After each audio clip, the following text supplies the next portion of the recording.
तो नमस्कार दोस्तों, आपका स्वागत है हमारे टेस्टी डिबेट चैनल में। दोस्तों, हमारे देश का इतिहास काफ़ी गौरवशाली इतिहास रहा है। हमारे देश ने काफ़ी सारे कुछ ऐसी चीज़ें भी देखी है जो हमें गर्व महसूस कराती है, और कुछ ऐसी चीज़ें भी हमने देखी है जो हमें शर्म महसूस कराती है, और कुछ ऐसी कहानियाँ भी है जिसे सुनकर आप हैरान हो जाएंगे।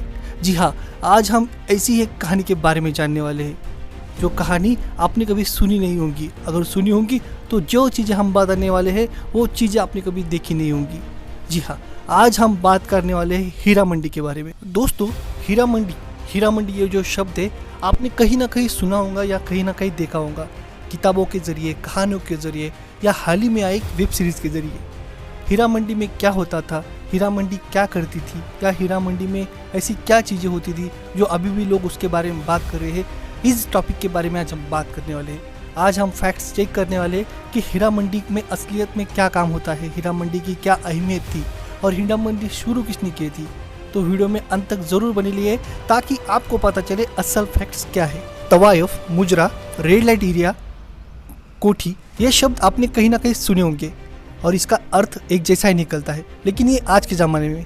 लेकिन तकरीबन हम अगर 500 साल पीछे जाते हैं तो इस शब्द का अर्थ कुछ अलग था। बात ये थी कि फतेहपुर सीकरी का काम ख़त्म करके बादशाह अकबर अपना शाही दास्ता और अपना पूरा शाही कारोबार लेके वो लाहौर आए थे। लाहौर आने के बाद उन्होंने तय किया कि हम आगे का राज लाहौर से ही करेंगे। लाहौर में बैठने के बाद उन्होंने लाहौर के इर्द गिर्द कुछ मोहल्ले बिठाए थे, उसमें से एक शाही मोहल्ला भी था। लाहौर में बसने के बाद सम्राट अकबर ने लाहौर को मुग़ल साम्राज्य की राजधानी घोषित कर दिया। राजधानी घोषित करने के बाद लाहौर का रुतबा और बढ़ गया। इसके कारण अफ़गानिस्तान से आने वाली तवाइफें लाहौर में रुका करती थी, जो कि मुग़ल साम्राज्य के जो सोल्जर थे उनका मन बहलाने का काम करती थी, उनका मनोरंजन करने का काम करती थी। इसके अलावा उनका दायरा और बढ़ चुका था। इर्द गिर्द के लोग अपने बच्चे तवाइफ के पास छोड़ते थे ताकि तहजीब सीखा जाए, बात करने का तरीका सीखा जाए। उस समय के राजा महाराजा अपने बच्चे इन तवाइफों के पास लाके छोड़ते थे ताकि रहने का, उठने बैठने का तौर तरीका सीखा जाए।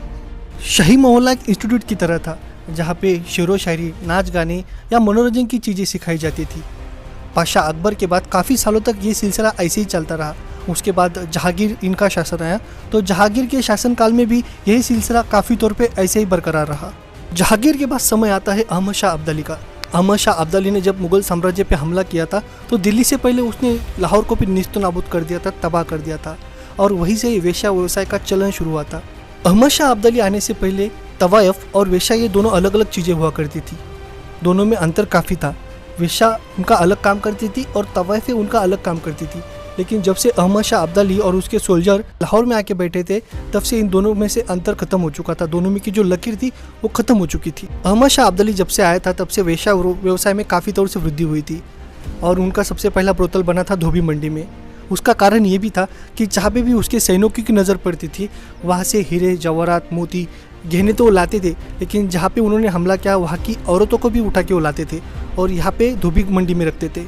अहमद शाह अब्दाली के बाद वहाँ के शासक बने राजा रणजीत सिंह। राजा रणजीत सिंह ने तवाइफ की संस्कृति फिर से चालू की और उनको एक न्याय देने की कोशिश की। कहा यह भी जाता है कि राजा रणजीत सिंह को एक तवाइफ से प्यार भी हुआ था। ये कितना सच है, कितना झूठ है, ये अभी तक किसी को नहीं पता। राजा रणजीत सिंह जी के पास एक जनरल था, उसका नाम हीरा सिंह डोगरा था, और वो हीरा सिंह डोगरा ने राजा रणजीत सिंह के पास काफ़ी समय तक कार्यभार संभाला था। उसने देखा कि यहाँ पे काफ़ी सारी भीड़ तवाइफों के कारण लग रही है, इसलिए वहाँ पे उसने एक अनाथ मंडी स्टार्ट की, और उसके बाद उसका नाम हीरा सिंह दी मंडी ऐसा नाम गिरा। कुछ समय के बाद ये नाम टूटते टूटते हीरा मंडी तक आ गया। उसे कहते हैं हीरा मंडी। सिख अंपायर में काफ़ी तौर पे तवाइफों का रुतबा पहले जैसा हो चुका था, लेकिन लगातार 2 युद्ध हारने के बाद सिख एम्पायर पे ब्रिटिश गवर्नमेंट का राज आ गया। ब्रिटिश आर्मी ने उनके ऊपर अपना हक जमा दिया। इस दौरान तवाइफों का जीना मुश्किल हो गया। अपना पेट पालने के लिए पूरे तवाइफे वेश्या व्यवसाय की ओर चल बसी। ब्रिटिश गवर्नमेंट इस्टेब्लिश होने के बाद उन्होंने तवाइफों को काफ़ी सारा नुकसान पहुँचाया, उनको काफ़ी टॉर्चर किया।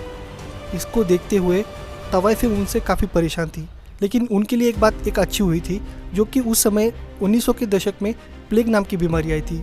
प्लेग के कारण अंग्रेज़ों को वहाँ से जाना पड़ा। उनको छूट इसलिए दी थी ताकि वो ब्रिटिश गवर्नमेंट के किसी भी अधिकारी को, किसी भी गवर्नमेंट ऑफिसर को तकलीफ ना दे। कहा जाता है कि हमारे देश की आज़ादी की लड़ाई में इन तवाइफों का काफ़ी महत्वपूर्ण योगदान रहा है। हमारे क्रांतिकारियों के लिए छुपने के लिए आसरा इन तवाइफों ने दिया था। इसी दौरान एक तवाइफ ने अपनी कला से, अपने हुनर से लगभग 24,000 रुपये इकट्ठा किए थे। उसमें से 12,000 रुपये उसने महात्मा जी गांधी को दिए थे, जो देश की लड़ाई की आज़ादी के लिए उपयोग में आ सके। उसका नाम था कोहराजान। धीरे धीरे ये सारी चीज़ें अंग्रेज़ गवर्नमेंट के आंखों में आने लगी थी। उनको पता चलने लगा था कि किसी न किसी तरह से ये तवाइफें क्रांतिकारियों को मदद करती है, इसलिए उन्होंने उनके ऊपर एक्शन लेना स्टार्ट कर दिया। कुछ तवाइफों को उन्होंने फांसी पे लटका दिया, तो कुछ तवाइफों को उन्होंने जेल में डाल दिया। हमने हमारे इतिहास में आज़ादी की लड़ाई में कई सारी कहानियों को देखा, कई सारे अनदेखी कहानियों को सुना। हमने स्वतंत्र वीरों को भी देखा, हमने कुछ गद्दारों को भी देखा, लेकिन कहीं ना कहीं जो तवाइफों का योगदान है वो हमने कहीं अनसुना या अनदेखा कर दिया। इतिहास ने इनके साथ जो अन्याय किया है, यही संजय लीला बंसाली के द्वारा सीरीज में बताया जा रहा है।